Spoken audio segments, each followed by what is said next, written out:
some tips and tricks for beginners to World of Warships. It's just stuff that I found. I thought I thought would be useful if I was to go back and start the game again. We'll start with the first one. A lot of people don't know about preset number 3. This will enable you to lock your guns a certain way. So you can start the game and say you want to go right. You can lock all your guns left, concentrate on steering right. I think that's very invaluable. I'll do a game at the end of this just to show you that. It might it might take you a few times to get used to the new controls, but I think it's definitely worth it in the long run. Secondly, the commanders. The commanders will make or break a ship. So, just for instance, Tanaka here, absolutely insane destroyer commander. You got a good torpedo speed, addition, range, and smoke, etc. If you were to put him on a battleship, you're not going to get any benefits whatsoever. Unlike Takagi here, battleship main guns, battleship guns. If you're unsure what commander to use for what ship, the store does help you. So if you click onto whoever we want to go on, so Campione here, just at the bottom of his little bio there, you can see he's a universal commander, so he could be used on a multitude of ships. If we go to Kuznetsov here, he says Kuznetsov is a solid choice for your cruisers. His presence at the helms will increase their range and firepower. So very simple. You put him on a cruiser, not a destroyer or a battleship. But like I say, they make or break ships. Georgiard for the French one, I think, is absolutely the best. Tip number 3 will say this is one of the most important things. Do not rush forward at the start of the games, especially in standard battle. Unless you're a destroyer with very low concealment, you're just going to get spotted and the whole team's just going to shoot you and you're going to die within a minute or two. And being dead, you're no help to your team. And it really annoys me when people do that. Sort of leads on to our next point. Keep assessing what ships are in range of you. Say you're in a destroyer. If you're surrounded by cruisers, you want to get the hell out of there. A destroyer versus cruiser, a destroyer will rarely win and come out on top. Same with a battleship. If you're in a battleship and you've got a destroyer on the map next to you, you can see, try and hightail out of there, because torpedoes will just absolutely wreck you. On the flip side, if you're a cruiser and you can see a destroyer, hunt that little bastard down. You're going to kill him 9 times out of 10. And that also comes on to our next point. When you're hunting certain ships, you want to use the correct shell type. So if you're a destroyer, you're mainly going to be after other destroyers with your guns, so I'd just stick with the HE shells. The HE shells are superb for getting rid of destroyers and the occasional cruiser. If you're in a battleship and you want to take out another battleship or cruiser, just keep your AP on. APs are just the one to use against battleships.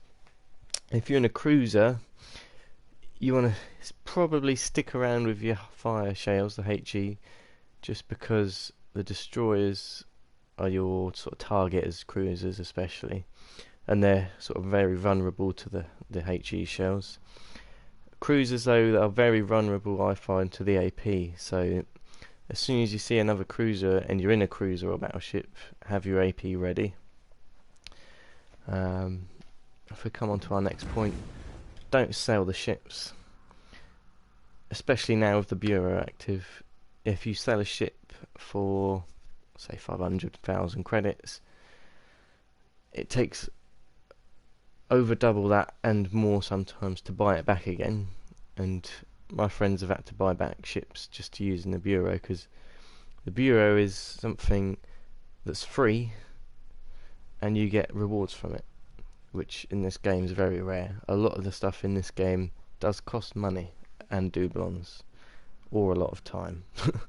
So just don't bother selling the ships. And now and again it's fun to just go back and use something like a level 3 just to just for a bit of difference. I really like my Arkansas.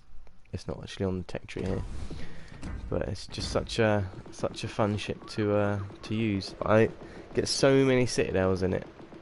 It's probably because as well, being level 3, you still get some of the new players.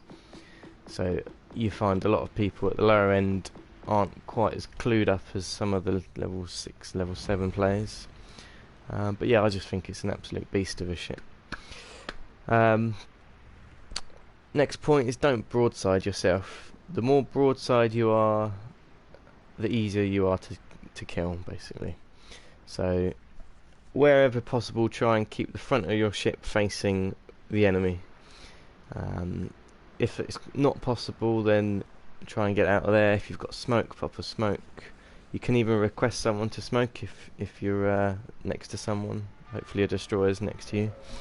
But do try and stick together as well. Like, if you're on your own and you see the other team, the whole of your other team is going the opposite way to you, you don't want to go the opposite way to them. You want to try and follow them, because safety in numbers is that old saying, and it's true in this game. If you're on your own and there's 3 other ships, the chances of you coming out alive are very slim. So you can do this with our next point as well. Use the minimap. It's there for a reason, especially for spotting enemies. If you can spot an enemy, that's them on the map detected forever now until they get detected again. So if you've got your battleship and you can see on your side there's 2 destroyers and a battleship, and the other side there's 1 destroyer of 4 battleships, you ask for support, or you want to try and make your way over to the other side, because as a battleship against 2 destroyers and another battleship, again, the chances of you coming out of that are pretty slim. So just use your brain and use the map. Last but not least as well, have fun. It's just a game. If you find yourself getting too stressed at the standard battles, either drop down a few tiers, like I say, pick some level 3s up again. If you can afford to, versus the AI, because the AI is just stupid. It rushes forward all the time, so you can pretty much take them out very easily. But yeah, it is just a game, and have fun with it. I can't stress that enough. Don't go breaking controllers because you're so annoyed of it. So yeah, hope you found these interesting and helpful. If you've got any more helpful tips, then obviously leave them in the comments. But I shall see you on the next one.